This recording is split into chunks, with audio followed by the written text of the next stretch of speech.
السلام علیکم، میرا نام محمد عقیل احمد ہے اور جو میں نے سلسلہ شروع کیا ہوا ہے عرب کی تاریخ، قبیلوں اور اقسام کے حوالے سے، یہ اس کا 61 حصہ ہے۔ مدنی زندگی کو 3 مرحلوں میں تقسیم کیا تھا اور یہ پہلا مرحلہ جاری ہے۔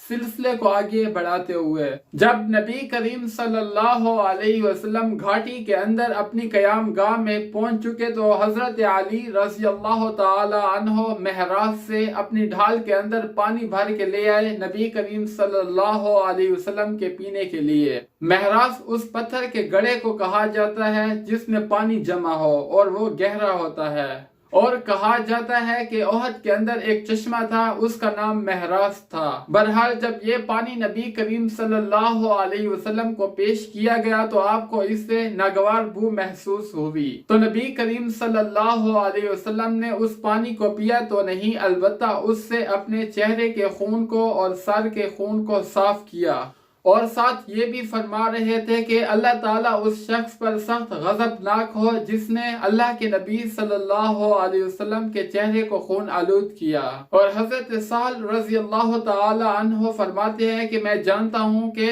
نبی کریم صلی اللہ علیہ وسلم کا چہرہ کس نے دھویا تھا اور پانی کس نے بہایا تھا اور کس چیز سے علاج کیا گیا، کہ حضرت فاطمہ رضی اللہ تعالی عنہ آپ صلی اللہ علیہ وسلم کا چہرہ مبارک دھو رہی تھی اور حضرت علی رضی اللہ تعالی عنہ پانی انڈھیل رہے تھے، اور جب حضرت فاطمہ رضی اللہ تعالی عنہ پانی سے چہرہ دھو رہی تھی تو اس سے خون زیادہ ہو گیا، تو پھر اس کے بعد انہوں نے ایک چٹائی کا ٹکڑا لیا اور اسے جلایا اور پھر اس کو چپکا دیا، اس سے خون رک گیا۔ اور اس کے بعد حضرت محمد بن مسلمہ رضی اللہ تعالی عنہ نبی کریم صلی اللہ علیہ وسلم کے لیے شیریں پانی لے آئے اور اس کو آپ صلی اللہ علیہ وسلم نے نوش فرمایا، اور زخموں کی تکلیف کی وجہ سے نبی کریم صلی اللہ علیہ وسلم نے ظہر کی نماز بیٹھ کے پڑھی اور صحابہ کرام نے بھی پیچھے بیٹھ کے پڑھی، اور جب مشرکین نے واپسی کی تیاری مکمل کر لی تو اس کے بعد ابو سفیان جبل احد پر نمودار ہوا اور بلند آواز میں کہا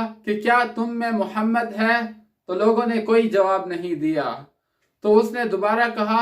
کیا تم میں ابو قحافہ کے بیٹے ابو بکر ہیں؟ تو لوگوں نے کوئی جواب نہیں دیا۔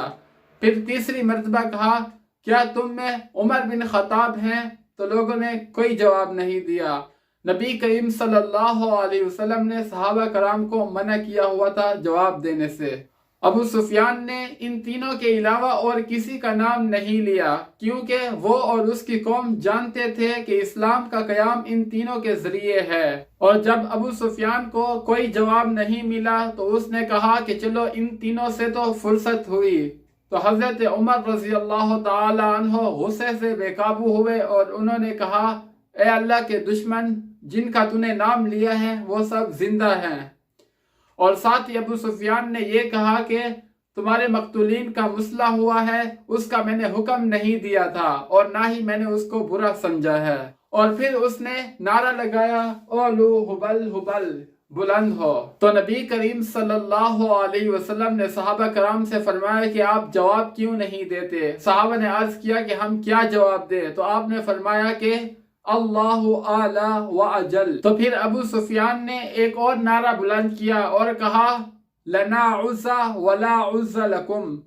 کہ ہمارے لیے عزا ہے اور تمہارے لیے عزا نہیں ہے۔ تو نبی کریم صلی اللہ علیہ وسلم نے صحابہ سے فرمایا کہ آپ جواب کیوں نہیں دیتے؟ تو صحابہ نے عرض کیا کہ ہم کیا جواب دیں؟ تو آپ صلی اللہ علیہ وسلم نے فرمایا اللہ مولانا ولا مولا لکم، کہ اللہ ہمارا مولا ہے اور تمہارا کوئی مولا نہیں۔ اور ابو سفیان نے کہا کہ کتنا اچھا کارنامہ ہے آج کے دن، کہ آج بدر کے دن کا بدلہ پورا ہو گیا اور لڑائی برابر ہو گئی۔ تو حضرت عمر رضی اللہ تعالی عنہ نے جواب دیا کہ برابر نہیں ہوئی، ہمارے مقتولین جنت میں ہیں اور تمہارے مقتولین جہنم میں۔ تو ابو سفیان نے جب یہ آواز سنی کہا کہ عمر میرے قریب آؤ، تو نبی کریم صلی اللہ علیہ وسلم نے فرمایا عمر جاؤ دیکھو کیا کہتا ہے۔ جب حضرت عمر اس کے پاس گئے تو اس نے کہا عمر تجھے خدا کا واسطہ دیتا ہوں مجھے بتاؤ کہ کیا ہم نے محمد کو قتل کر دیا ہے؟ تو حضرت عمر رضی اللہ تعالی عنہ نے جواب دیا کہ واللہ نہیں، بلکہ اس وقت وہ تمہاری باتیں سن رہے ہیں۔ تو ابو سفیان نے کہا کہ میرے نزدیک تم ابن کما سے زیادہ سچے اور راست باز ہو۔ ابن اسحاق کا بیان ہے کہ ابو سفیان اور اس کے رفقا جب یہ واپس ہونے لگے تو ابو سفیان نے آواز دی کہ آئندہ سال بدر میں ایک اور جنگ لڑیں گے۔ تو نبی کریم صلی اللہ علیہ وسلم نے ایک صحابی کو بھیجا کہ ان سے جا کے کہہ دو ٹھیک ہے تمہارے اور ہمارے درمیان یہ معاملہ طے ہے۔ اور جب مشرکین واپسی کے لیے روانہ ہوئے تو نبی کریم صلی اللہ علیہ وسلم نے حضرت علی رضی اللہ تعالی عنہ سے فرمایا کہ جاؤ ان کے پیچھے پیچھے اور دیکھو کہ یہ کیا کرتے ہیں اور کیا ارادہ ہے۔ اگر تم دیکھو کہ ان کے گھوڑے خالی ہیں اور وہ اونٹوں پہ سواری کر رہے ہیں تو اس کا مطلب ہے کہ وہ مکہ کی طرف جا رہے ہیں، اور اگر اس کے برعکس معاملہ ہو یعنی کہ وہ گھوڑوں پہ سواری کر رہے ہوں اور اونٹ خالی ہیں، اونٹوں کو ہانک کے لے جا رہے ہیں، تو اس کا مطلب ہے کہ ان کا ارادہ مدینے کی طرف ہے۔ اور فرمایا کہ اس ذات کی قسم جس کے قبضہ قدرت میں میری جان ہے، اگر وہ مدینہ میں آئے تو مدینہ میں پہنچ کر ان سے دو ہاتھ کروں گا اور ان سے لڑائی کروں گا۔ تو اس کے بعد حضرت علی رضی اللہ تعالی عنہ کا بیان ہے کہ میں مشرکین کا پیچھا کرتے ہوئے گیا اور میں نے دیکھا کہ ان کے گھوڑے جو ہیں یہ خالی ہیں اور وہ اونٹوں پہ سواری کر رہے ہیں اور ان کا رخ مکہ کی طرف ہے۔ حافظ ابن حجر فتح الباری میں لکھتے ہیں کہ مشرکین کے عزائم جاننے کے لیے نبی کریم صلی اللہ علیہ وسلم نے حضرت سعد بن ابی وقاص رضی اللہ تعالی عنہ کو بھیجا تھا، اور جب مشرکین واپس چلے گئے تو اس کے بعد مسلمانوں نے مقتولین اور زخمیوں کی خبر گیری کی۔ نبی کریم صلی اللہ علیہ وسلم نے حضرت زید بن ثابت رضی اللہ تعالی عنہ سے فرمایا کہ جاؤ مقتولین میں تلاش کرو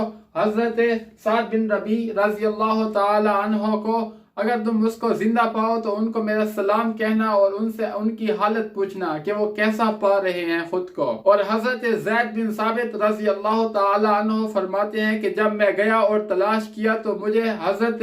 سعد بن ربیع رضی اللہ تعالی عنہ اس حال میں ملے کہ وہ آخری سانسیں لے رہے تھے اور ان کے جسم پر 70 سے زائد زخم کے نشان تھے جو تلوار، نیزے اور تیروں کے تھے، اور میں نے ان کو نبی کریم صلی اللہ علیہ وسلم کا سلام پیش کیا اور فرمایا کہ آپ کی کیفیت پوچھ رہے ہیں۔ تو انہوں نے جواب دیا کہ جا کر نبی کریم صلی اللہ علیہ وسلم کو سلام عرض کرو اور یہ عرض کرو کہ میں جنت کی خوشبو سونگھ رہا ہوں، اور یہ عرض کرو کہ جو میری قوم انصار ہے ان سے کہہ دو کہ اگر تمہاری ایک آنکھ ہے اور کوئی دشمن نبی کریم صلی اللہ علیہ وسلم تک پہنچ گیا تو اللہ کے نزدیک تمہارے پاس کوئی عذر نہیں ہوگا۔ اور ان زخمیوں میں حضرت اسیرم ملے جن کا نام عمر بن ثابت تھا۔ ان میں زندگی کی ابھی رمق موجود تھی، لیکن لوگ ان کو دیکھ کر حیران ہوئے کیونکہ اس سے پہلے جب ان کو اسلام کی دعوت دی تو انہوں نے انکار کیا، اور اچانک ان کو میدان جنگ میں اس حالت میں پایا تو لوگوں نے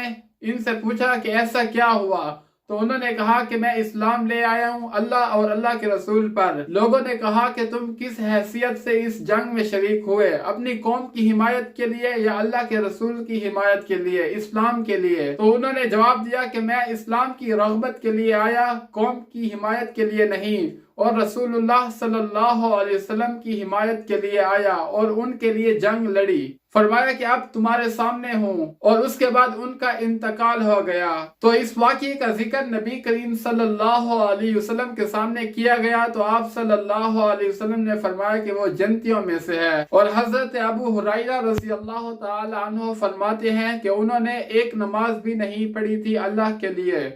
یعنی جب انہوں نے اسلام قبول کیا تو اس کے بعد نماز کا وقت نہیں تھا اور وہ میدان جنگ میں آئے اور شہید ہو گئے۔ اور اسی طرح ان زخمیوں میں قزمان بھی ملا، یہ زخمی حالت میں پایا گیا اور یہ بڑی شجاعت اور بہادری کے ساتھ لڑ رہا تھا اور 7-8 مشرکین کو اس نے قتل کیا تھا اور بڑی بہادری اور دلیری کے ساتھ لڑتا رہا، اور اس کو بہت سارے زخم آئے۔ لوگ اس کو لے کر مدینہ گئے اور اس سے پوچھا کہ خوشخبری ہے تمہارے لیے، تو اس نے کہا کہ کس بات کی؟ تو اس نے کہا کہ میں تو صرف اپنی قوم کی ناموس کے لیے لڑ رہا تھا، اگر یہ بات نہ ہوتی تو میں لڑائی کرتا ہی نہیں، اور کہا کہ میں نے کوئی اسلام کے لیے لڑائی نہیں کی تھی۔ اور اس کے بعد جب اس کو زخموں کی شدت زیادہ محسوس ہوئی تو اس نے اپنے آپ کو ذبح کر دیا خنجر سے اور خودکشی کر لی۔ اور جب یہ بات نبی کریم صلی اللہ علیہ وسلم کو بتائی گئی تو آپ نے فرمایا کہ وہ جہنمی ہے، اور اس سے یہ بات ثابت ہو گئی کہ کوئی نبی کے لشکر میں ہی کیوں نہ لڑ رہا ہو، اگر اس کا مقصد وہ نہیں جو نبی کا مقصد ہے تو وہ رائے گا قربانی اس کی جائے گی۔ اور اس کے برعکس مقتولین میں ایک اور یہودی ملا جو بنو سالبہ سے تعلق رکھتا تھا۔ جب اس کو معلوم ہوا کہ نبی کریم صلی اللہ علیہ وسلم میدان جنگ میں ہیں اور جنگ کے جو بادل ہیں منڈلا رہے ہیں، تو اس نے اپنی قوم سے کہا کہ خدا کی قسم تم پہ محمد صلی اللہ علیہ وسلم کی مدد فرض ہے اور تم چلو۔ تو لوگوں نے کہا کہ آج سبت ہفتے کا دن ہے، تو اس نے کہا کہ تمہارے لیے ہفتے کا کوئی دن نہیں ہے، چلو۔ تو لوگوں نے انکار کیا اور اس کے بعد اس نے اپنا سارا سامان لیا اور میدان جنگ میں چلا گیا اور وہاں پہ لڑتے لڑتے قتل ہو گیا۔ اور اس نے یہ وصیت کی ہوئی تھی کہ میرے مرنے کے بعد جو میرا سامان ہے اس کو محمد صلی اللہ علیہ وسلم کو دے دینا، اور یہ ان کا ہوگا، جو چاہیں گے وہ کریں گے اس کے ساتھ۔ اور جب یہ واقعہ نبی کریم صلی اللہ علیہ وسلم کو بتلایا گیا تو آپ نے فرمایا کہ مخرق جو ہے یہودیوں میں اچھا بندہ تھا، اور نبی کریم صلی اللہ علیہ وسلم خود بھی تشریف لے گئے میدان جنگ میں، اور شہداء جو تھے اور زخمی ان کا معائنہ کیا، اور آپ نے فرمایا کہ قیامت کے دن میں ان کی گواہی دوں گا۔ اور آپ نے فرمایا کہ قیامت کے دن اللہ تعالیٰ جو زخمی ہوں گے، شہید ہوں گے، ان کو ایسے اٹھائیں گے کہ ان کے زخموں سے خون بہہ رہا ہوگا، لیکن اس کی شکل خون والی ہوگی، لیکن اس میں سے خوشبو آ رہی ہوگی۔ کچھ صحابہ کرام رضوان اللہ تعالی علیہم اجمعین اپنے شہداء کو لے کر مدینہ چلے گئے۔ جب نبی کریم صلی اللہ علیہ وسلم کو معلوم ہوا تو آپ نے فرمایا کہ ان کو واپس لے آؤ اور جہاں پہ جو شہادت گاہیں ہیں ان میں ان کو دفن کیا جائے۔ تو اس کے بعد جب وہ شہداء لے آئے تو نبی کریم صلی اللہ علیہ وسلم نے ان کے ہتھیار اور پوستین وغیرہ اتار کے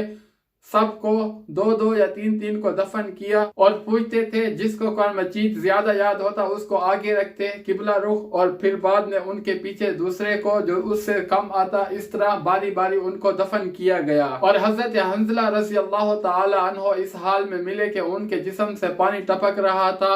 ان کی بیوی سے ماجرا پوچھا تو انہوں نے فرمایا کہ یہ جنبی حالت میں تھے، تو نبی کریم صلی اللہ علیہ وسلم نے فرمایا کہ فرشتوں نے اس کو غسل کروایا ہے۔ اور اسی طرح حضرت حمزہ رضی اللہ تعالی عنہ کی شہادت کے بارے میں جب حضرت صفیہ رضی اللہ تعالی عنہ کو معلوم ہوا تو وہ رنجیدہ ہوئی اور آپ کے پاس آئی اور مغفرت کے لیے دعا کی اور انا للہ پڑھا، اور نبی کریم صلی اللہ علیہ وسلم سخت رنجیدہ ہوئے حضرت حمزہ رضی اللہ تعالی عنہ کو مسلح حالت میں دیکھ کر، اور نبی کریم صلی اللہ علیہ وسلم زود سے رو رہے تھے۔ حضرت حمزہ اور حضرت مصعب بن عمیر رضی اللہ تعالی عنہ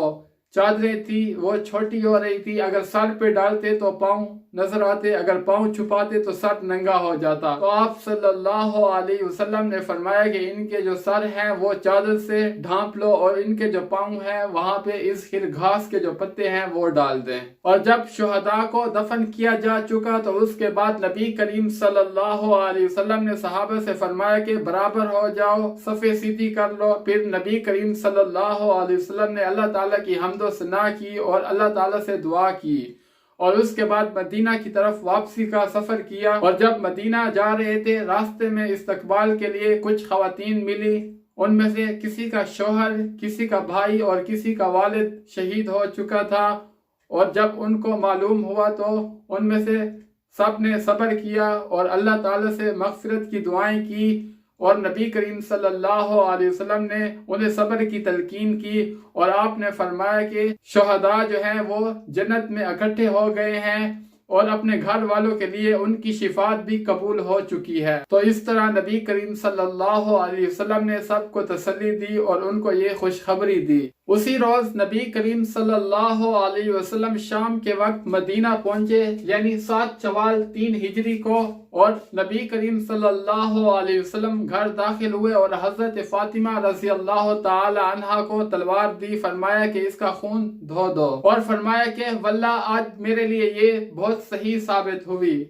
تو حضرت علی رضی اللہ تعالی عنہ نے اپنی تلوار دی اور فرمایا کہ اس کا بھی خون دھو دو، واللہ آج میرے لیے بہت صحیح ثابت ہوئی۔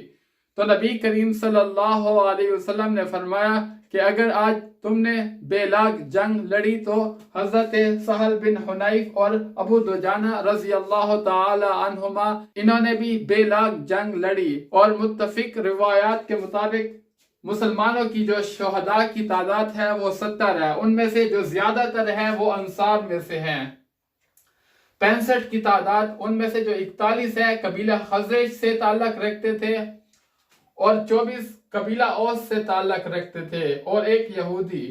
اور قریش یعنی جو مہاجرین تھے ان کی تعداد جو شہداء کی تھی وہ 4 تھی۔ اور مکی لشکر کے مقتولین کی تعداد 22 یا 37 اگر اس کو باریک بینی کے ساتھ گنا جائے۔ مغازی اور اہل سیر فرماتی ہیں کہ اگر اس کو باریک بینی کے ساتھ گنا جائے تو ان کی تعداد 37 ہوتی ہے۔ جنگ احد سے واپسی کے بعد مسلمان زخموں سے چور چور تھے اور ہنگامی حالت مدینہ میں برپا تھی۔ 8 شوال 3 ہجری میں آدھی رات کے وقت مسلمان جو ہیں ان کو خطرہ لاحق ہوا کہ مدینے کی طرف حملہ نہ ہو جائے، تو انہوں نے پہرہ داری کی، خصوصاً نبی کریم صلی اللہ علیہ وسلم پر پہرہ دیا اور مدینے کے راستوں پہ پہرہ دیا۔ ان کو خطرہ تھا کہ کہیں سے کوئی آ نہ جائے جو اچانک حملہ کر دے۔ بقیہ حصہ انشاءاللہ نیکسٹ ویڈیو میں۔ آپ دوستوں سے ریکویسٹ ہے میرے چینل کو لائک کریں، سبسکرائب کریں، شیئر کریں، کومنٹس میں اپنے رائے کا اظہار کیا کریں۔ تب تک کے لیے اللہ نگہبان، اللہ حافظ، السلام علیکم ورحمۃ اللہ۔